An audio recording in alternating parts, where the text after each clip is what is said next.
Hola chicos, esto es un video que quiero hacer para que en estos tiempos de cuarentenas estudiemos un poquito de biología. Listo pues, el tema que vamos a dar es transporte celular, algo básico, y vamos a relacionarlo al final con cuatro preguntas tipo ITFES para ir entrenando. Lo primero que tenemos que tener en cuenta es que el transporte celular básicamente se resume en dos tipos: transporte pasivo y transporte activo, cada uno con sus respectivas características. Vamos a analizar el transporte pasivo, que es el de la imagen de la izquierda. Si notamos, podemos evidenciar tres tipos, que en la siguiente diapositiva le voy a explicar uno que allí no aparece. Bien, muy sencillo, voy a explicarlo de forma breve. El primero, notamos que es difusión simple. Lo que ustedes ven allí es una membrana. Hay que tener en cuenta que la membrana es semipermeable. Bien, lo que se encuentra en la parte de arriba es la parte externa de la célula. Por consiguiente, la parte interna es donde señala las flechas respectivamente. En la difusión simple, cada una de las partículas pasan a través de los poros de la membrana plasmática.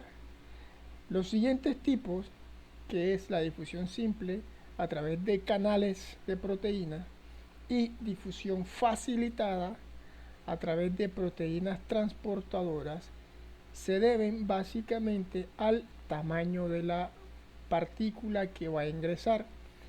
En el de canal de la proteína, si logran ver la flecha, pasa de forma directa.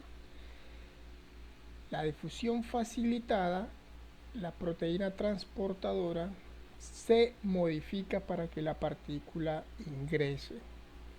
Dicho esto, para pasar a transporte activo, voy a explicar una pequeña diferencia. En el transporte pasivo no hay gasto de energía y las partículas pasan por la membrana a favor del gradiente de concentración.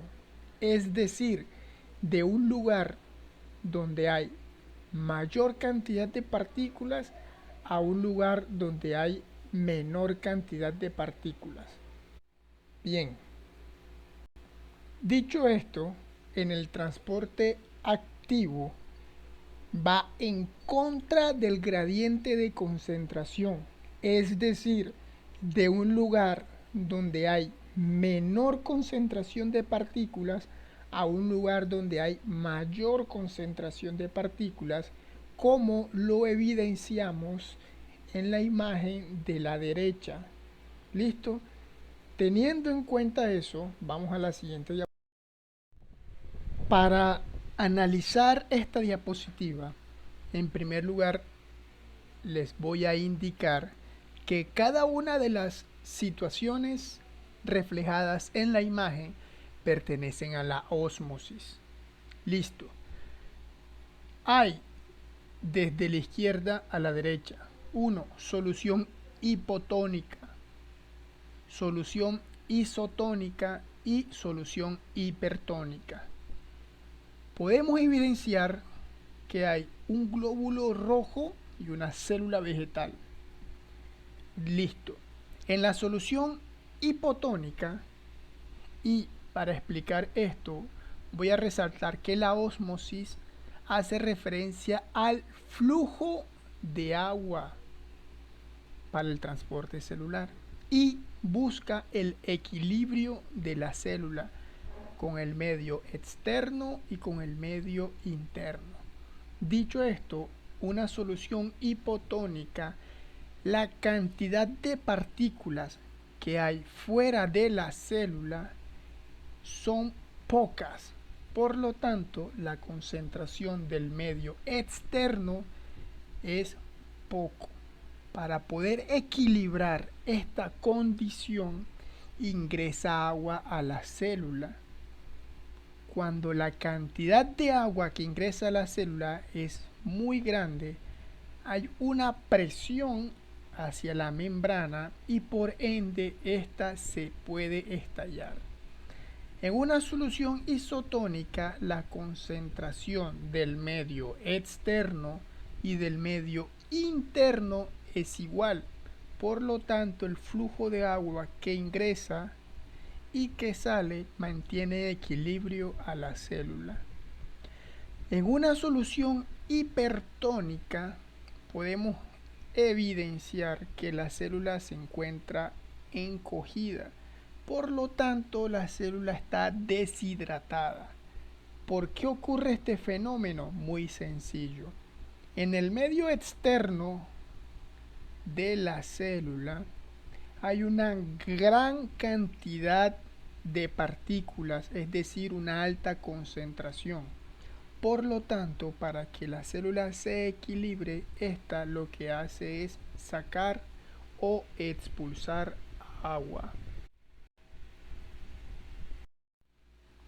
Listo, jóvenes. Con base en la información general que se brindó en las diapositivas anteriores, vamos a comenzar a resolver preguntas tipo ITFES. Voy a leer el enunciado. En la ósmosis, un disolvente, a menudo agua, se mueve desde una zona de baja concentración de solutos hacia una zona de alta concentración de solutos a través de una membrana semipermeable. Aquí las moléculas de agua se difunden en la disolución concentrada de azúcar debido a que son lo suficientemente pequeñas como para poder moverse a través de la membrana. Las moléculas de azúcar de mayor tamaño son incapaces de atravesarla. La ósmosis finaliza cuando las dos disoluciones alcanzan la misma concentración a cada lado de la membrana. La tendencia natural de la molécula a moverse desde zonas de alta concentración hacia zonas de baja concentración se llama difusión. Ok, aquí nos acaban de hacer una pequeña introducción a lo referente de la difusión y la ósmosis. Vamos a continuar leyendo. Si una célula animal se coloca en una solución cuya concentración de sustancias disueltas es más alta que en el interior de la célula, esta pregunta es muy sencilla y la podemos resolver con la información anteriormente mencionada. Es muy sencillo.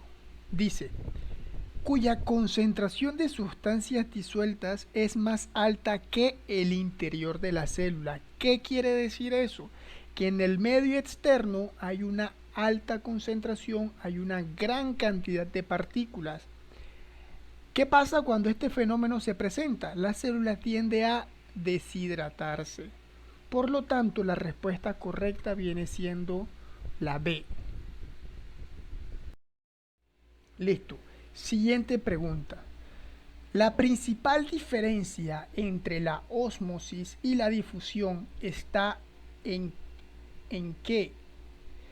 Vamos a leer una a una las opciones de respuesta. A. El movimiento de la sustancia se da por diferencias de concentraciones. B.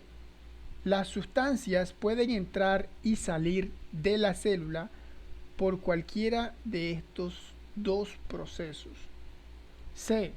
La concentración de las sustancias influye en el movimiento de las partículas a través de la membrana. D. Ósmosis. Se difunde el agua y la difusión, paso de otras sustancias a través de la membrana. Listo. Para poder resolver esta pregunta es necesario entender y diferenciar lo que nos están pidiendo. Y en esta pregunta hay una palabra clave, la principal diferencia de las opciones de respuesta. Aquella que me plantea una diferencia es el inciso D. Ósmosis, se difunde el agua y la difusión paso de otras sustancias a través de la membrana. Si bien yo les mencioné en las imágenes que les coloqué al inicio, los ejemplos de la difusión eran partículas que pasaban ya sea por los poros de la célula o por las proteínas. Y la ósmosis le mencioné que era flujo de agua. ¿Listo? Dicho esto, la respuesta correcta es la D. Vamos a la siguiente pregunta. Una célula es colocada en condiciones que se muestran en la siguiente tabla. Vamos a analizar la tabla. ¿Listo? Bueno, hay dos iones, el sodio y el yodo, Na más y más. Listo. Luego nos muestra en el recuadro concentración en el exterior. Y en el siguiente recuadro nos muestran concentración interna. Bien, vamos a analizar para cada ion cuál es el comportamiento. Para el Na, en el exterior es mayor. Y en el interior la concentración es menor. Para el yodo, en el exterior la concentración es menor. Y en el interior hay una mayor concentración de este ion. Dicho esto, vamos a leer la pregunta. Si esta célula presenta alto requerimiento de estas dos sustancias, es muy probable que se presente A. Ingreso de las dos sustancias con gasto de ATP. B. Ingreso de Na con gasto de ATP y salida de yodo a través de difusión facilitada. C. Ingreso de las dos sustancias sin gasto de ATP. D. Ingreso de las dos sustancias a través de la bicapa de lípidos y con gasto de ATP solo para el yodo. Hay que tener en cuenta algo muy importante. Recordemos entonces el transporte pasivo y el transporte activo. El transporte pasivo va de un lugar de mayor a menor sin gasto de energía.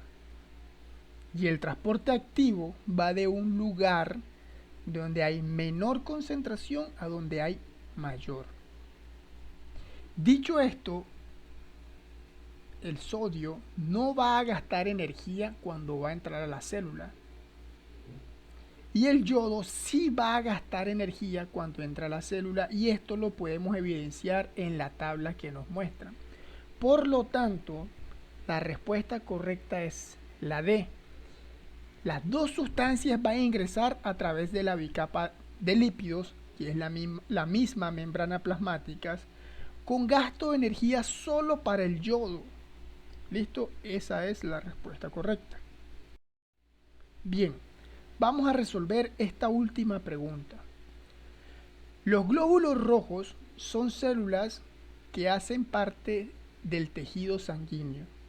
Si a una muestra de sangre se agrega una solución salina muy concentrada, 5%, los glóbulos rojos, bueno muchachos, ya nosotros tenemos un conocimiento a priori de qué ocurre cuando una célula es sometida a altas concentraciones, en este caso de una solución salina. ¿Qué ocurre? Que la célula se va a deshidratar. El IPFES nos da dos opciones de respuesta que son descartables. Las otras dos restantes, una es la verdadera y otra es muy parecida a la opción verdadera. Dicho esto, si nosotros sabemos que en una solución muy concentrada la célula se deshidrata, nos enfocamos directamente en las opciones de respuesta C y D. Vamos a leerla. C. Se deshidratarían debido a la eliminación de agua, porque el líquido circundante tiene más sustancias disueltas que el líquido intracelular. Por lo tanto, el agua tiende a salir de la célula tratando de equilibrarse con el medio externo. Esa es la respuesta correcta. Sin embargo, vamos a leer la opción D. Se deshidratarían debido a la eliminación de agua porque el líquido circundante contiene menos sustancias disueltas. Ya ahí descartamos la D. Porque al inicio me habla de que la célula se va a deshidratar por eliminación de agua y eso es correcto. Pero el fundamento de que la célula se vaya a deshidratar porque contiene menos sustancias disueltas que el líquido intracelular es totalmente erróneo. La célula en este caso no se deshidrataría. Por lo tanto, la respuesta correcta viene siendo la C.